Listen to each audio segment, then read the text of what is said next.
Chairman, and thank you all for testifying today. I'm truly grateful as a guy from Montana to hear your rural perspectives. And as mentioned in the testimonies, Amtrak doesn't just leap from one urban area to the next. Rather, it connects communities in between urban centers. Connecting Chicago to Seattle and then Portland, the Empire Builder runs approximately 660 miles across Montana. In fact, that was the stop in Shelby, Montana, that my ancestors went back and forth when they came out to Montana from Minnesota on the Empire Builder. And they connect to 12 rural Montana communities. In fact, last year, the equivalency of 1 in 10 Montanans alighted the Empire Builder. So I think it's imperative that we continue to move these passengers in a safe and efficient manner. Mr. Boardman, the recent FAST Act is the longest surface transportation bill that Congress has produced in 17 years, and it finally provided some certainty to the people of Montana.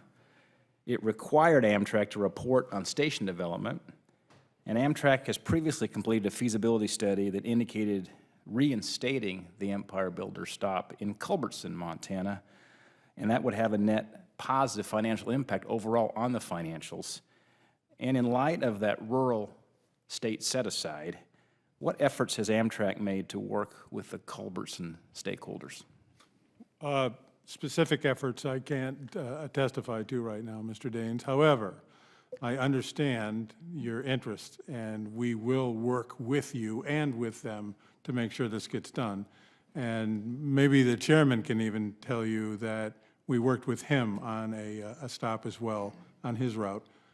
It's just going to take a little longer to connect all the dots. Yeah, well, thank you. And I know somebody who takes the responsibility very seriously to manage the taxpayer dollars and be a steward of such.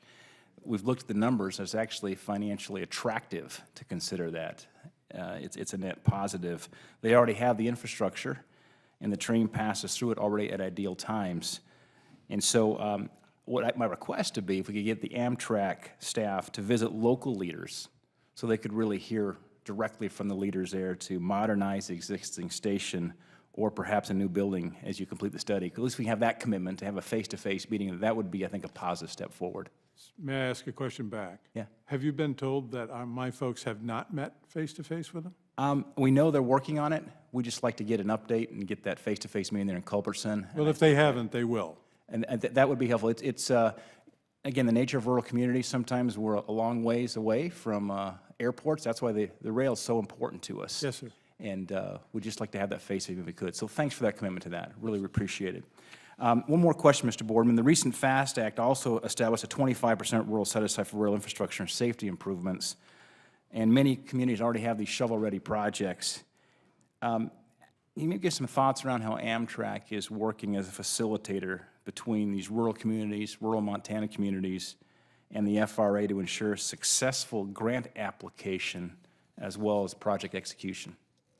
I'm not aware of them, but we'll check into it, and I'll give you a written response. Okay, we did. That'd be appreciated as a follow-up on that. Thank you. For Mr. Hefner, the Midwest Interstate Passenger Rail Commission, which you chair, includes half the states the Empire Builder passes through. We all benefit when the Empire Builder runs efficiently. How has the commission engaged the other states?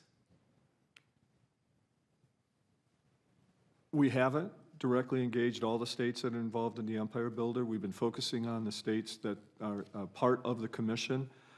We'd be more than happy to reach out and talk with the additional states. One of the things we have right now going on is the FRA has a regionally led planning study that they've selected the Midwest as one. It's meant to be kind of a test case on how to put together, how to develop and implement things. So we'd be more than happy to talk with additional states on how they can support. You know, we're focused on the Midwest. Right. But we'd be more than happy. We have, involvement from other states as on an ad hoc basis. So, well, that'd be great. We'd appreciate maybe a Northwest kind of discussion too, given that it's a bit Midwest centric, and we welcome that kind of dialogue as well. So for the whole panel, You've all had successful experiences with interstate working groups. What advice might you have for other states who want to see similar developments? I'm out of time here, maybe get a comment from somebody in the panel. Ours has worked very well because it comes from the governors of each state, and they appoint them, and we have some congressionally led power. We are an animal of the Congress, and we were established by Congress. It gives us some additional standing, and I think that's very important. And so it pushes us to work within all of our states to make sure that everybody's represented and everybody does, and also gives us additional leverage when we talk to our senators and representatives in Congress. Because we can take Tiger grants, we can do things ourselves. We can go above the individual state departments of transportation and those sorts of things, and it makes it much easier for us to work and to do things and to work directly with Amtrak, work directly with different people, because we're not an animal of our individual states, and that makes it a lot easier for us to work.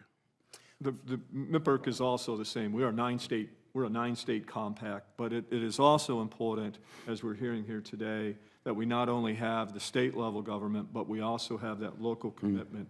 The stations are the gateways to these communities, to and from these communities, and it's important for the community to have ownership in that. So it has to work at all levels. Well, I appreciate it. And just for perspective, Montana is a state, and we're not as big as Texas and Alaska, but you can put Chicago in one corner of our state and Washington, D.C. in the other. So that's when I think about the coverage. What I appreciate about Amtrak is that we have a lot of Montanans, first, who live a long ways away from an airport, but live close to a rail station. Second, they can afford a rail ticket and can't afford a plane ticket. And so thank you for bringing that connectivity for rural America. Yes? Senator Daines, yes, that you're exactly right. You know, same thing in our area. You know, we have to travel a long distance to get to a airport, and a lot of them don't have the ability to get out of the region to do that. Right. Get your champions, you know, make sure you have everybody, educate yourself, and once you get, you know, everybody and respect where they're coming from, you know, whether that's at federal, state, local levels, but educate them.